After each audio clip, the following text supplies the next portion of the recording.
2000 से ज्यादा सैनिक, 3 युद्धपोत और खुद बाइडेन। आखिर अमेरिका इजराइल के संग करना क्या चाह रहा है? जहां एक तरफ ये सब कुछ हो रहा है तो वहीं दूसरी तरफ 22 अरब देश पहुंच गए हैं यूएन, और इन सब के बीच में पीएम मोदी का भी बयान हॉस्पिटल पर हमले के बाद आया है। और जहां एक तरफ ये सब कुछ हो रहा है तो वहीं दूसरी तरफ तुर्की के संग मिलकर पाकिस्तान भारत के लिए क्या कुछ बड़ा प्लान कर रहा है? पाकिस्तानी F-16 को आखिर तुर्की क्या दे रहा है जो भारत के लिए मुसीबत बन सकता है? जानेंगे जियोपॉलिटिक्स में क्या कुछ चल रहा है। आइए जानते हैं इन खबरों को विस्तार से। अमेरिकी राष्ट्रपति जो बाइडेन पहुंच चुके हैं इजराइल, और खुद इजराइल के पीएम नेतन्याहू उन्हें रिसीव करने के लिए एयरपोर्ट पहुंचे हैं। जैसा कि हमने आपको बताया कि अमेरिका के इजराइल में पहुंचने के कई कारण हैं। बाइडेन कई सारी चीज़ों का निर्णय लेना चाहते हैं, लेकिन निर्णय लेने से पहले बाइडेन अरब देशों का मन भी टटोलना चाहते हैं। अब यहाँ एक सबसे बड़ी मुसीबत क्या हो गई? सबसे बड़ी मुसीबत हो गई कि जैसे ही ये अस्पताल पर हमला हुआ, इस हमले के बाद अरब देश भी एक्टिव नजर आने लगे। पहले तो दोष दिया गया इजराइल के ऊपर और कहा गया कि इजराइल ने ये सब कुछ किया है, पर इजराइल ने सबूत दे दिए, और सबूत के तौर पर इजराइल ने कथित तौर पर कुछ वीडियो और कुछ ऑडियो फाइल्स दुनिया के सामने रख दिया है। अब जैसे ही ये मामला बढ़ता जा रहा है, वैसे ही अरब देश भी एक्टिव होते हुए नजर आ रहे हैं। पहले तो सुबह सुबह जैसे ये खबर आई कि अस्पताल में एक ब्लास्ट हुआ है रॉकेट और इसमें 500 लोग मारे गए हैं, वैसे ही अरब देश दौड़े यूएन।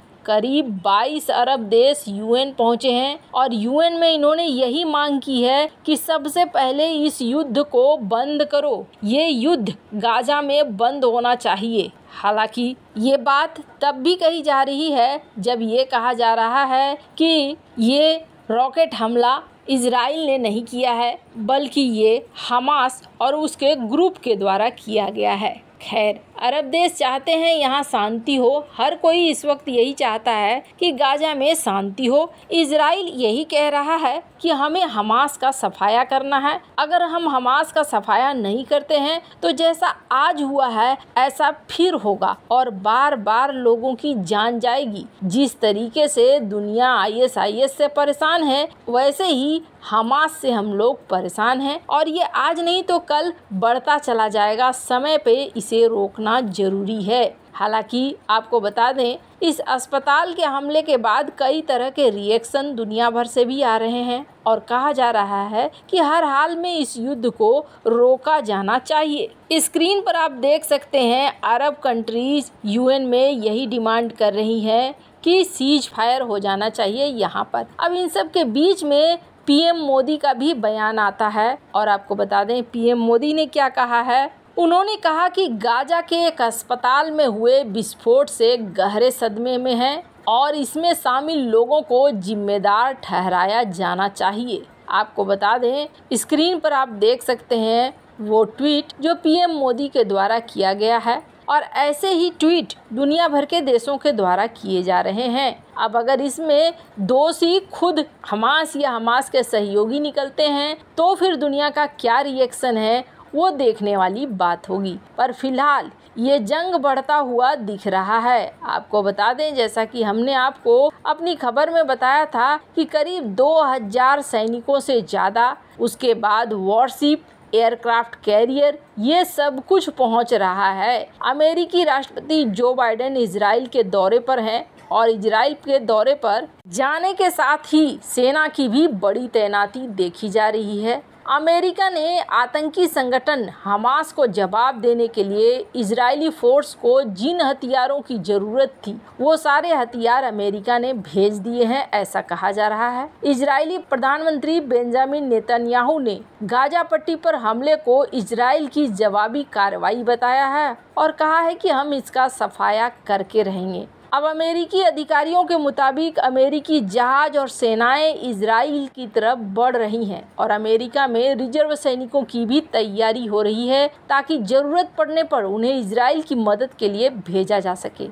अमेरिका की तरफ से हथियार और वॉरशिप उस वक्त भेजे जा रहे हैं जब अमेरिकी राष्ट्रपति बाइडेन तेल अवीव पहुंच चुके हैं। आपको बता दें, एक अमेरिकी एयरक्राफ्ट कैरियर और उसका स्ट्राइक ग्रुप पहले से ही पूर्वी भूमध्य सागर में पहुंच चुका है और दूसरा एयरक्राफ्ट कैरियर अमेरिका से इजराइल के लिए निकल चुका है। इसके अलावा 3 समुद्री युद्धपोत इस क्षेत्र में आगे बढ़ रहे हैं। मध्य पूर्व के आसपास अमेरिकी सैन्य ठिकानों पर भी विमान भेजे गए हैं और अमेरिकी विशेष अभियान बल योजना खुफिया जानकारी में इजराइल की सेना के साथ काम कर रही है। मंगलवार तक अमेरिकी हथियारों और उपकरणों की 5 खेप इजराइल पहुंच चुकी थी। ये बिल्डअप अमेरिका की बढ़ती हुई चिंता को दर्शाता है कि हमास और इजराइल के बीच घातक लड़ाई कहीं बड़ी लड़ाई में न बदल जाए। इसलिए अमेरिकी जहाजों और युद्धक विमानों का मुख्य मिशन एक बड़ी उपस्थिति दर्ज कराना है। यहाँ पर एक बड़े तामझाम के साथ अगर अमेरिका दिखता है तो हिजबुल्लाह, ईरान ये इजराइल पर मौके का फायदा उठाने की कोशिश नहीं करेंगे। खैर, अब तक तो ये युद्ध एक अलग मोड़ लेता हुआ दिखाई दे रहा है। अब देखना होगा कि आगे क्या होता है, क्योंकि इस वक्त चाइना और रूस अलग बैठकर इस युद्ध के कहें तो मजे ले रहे हैं। खैर, जहां एक तरफ ये है तो वहीं दूसरी तरफ एक और तैयारी कर रहा है हमारा पड़ोसी पाकिस्तान। पाकिस्तान की एयरफोर्स की हालत बहुत खराब है, ये तो सभी जानते हैं, और पाकिस्तान को अपने एयरफोर्स की हालत सुधारनी है। अपने F-16 विमानों को तैयार करना है। किसके लिए तैयार करना है? तो इस वक्त पाकिस्तान को 3-4 दुश्मनों ने घेर रखा है और उन सब के लिए पाकिस्तान को तैयार होना है। पाकिस्तान एक नंबर 1 दुश्मन मानता है भारत को।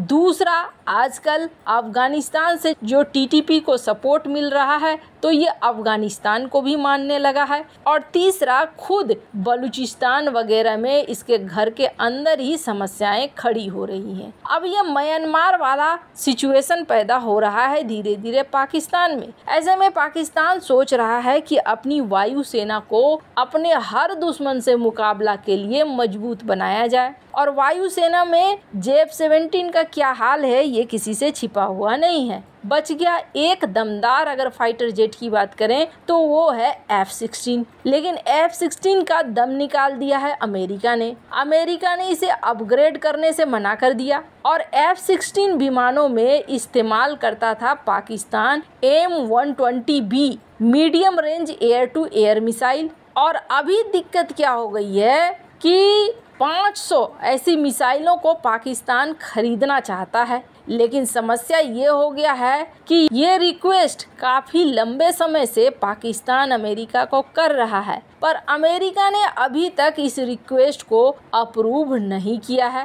पहले अमेरिका ने दिया था पाकिस्तान को M120C और ये सबसे एडवांस वर्जन था जिसकी रेंज थी 105 किलोमीटर प्लस। उसके बाद दिया था M120B जो थोड़ा लोअर रेंज की थी 100 किलोमीटर की। और उसके बाद ये लगातार कह रहे हैं कि हमारे F-16 को अपग्रेड कर दो, लेकिन अमेरिका अपग्रेड नहीं कर रहा है। अब ये तुर्की की शरण में पहुंच गया है और तुर्की से गोक्टोगेन इस मिसाइल को लेने के चक्कर में है। हालांकि इसकी रेंज 80 किलोमीटर है। अब रेंज के साथ साथ कुछ तकनीकी बदलाव भी चाहिए होगा। तो आपको बता दें, चूंकि तुर्की F-16 विमानों का इस्तेमाल करता है तो तुर्की के पास कुछ एक्सेस है सोर्स कोड के, और यही वजह है कि तुर्की इन मिसाइलों को आसानी से लगा सकता है F-16 में। लेकिन समस्या ये है कि चाइना के पास जो F-16 का ब्लॉक है, ब्लॉक 52, उसमें से कुछ है एडवांस वर्जन के जिसका इस्तेमाल तुर्की नहीं करता है। ऐसे में सारे F-16 में ये मिसाइलें फिट होंगी या नहीं होंगी ये तय नहीं है। पर हाँ, तुर्की से इस वक्त पाकिस्तान ऐसी ही मदद चाह रहा है। वैसे इन सब मामले में आपकी क्या राय है, कमेंट कर जरूर बताएं। जल्द मिलते हैं अगले वीडियो में नई खबर के साथ।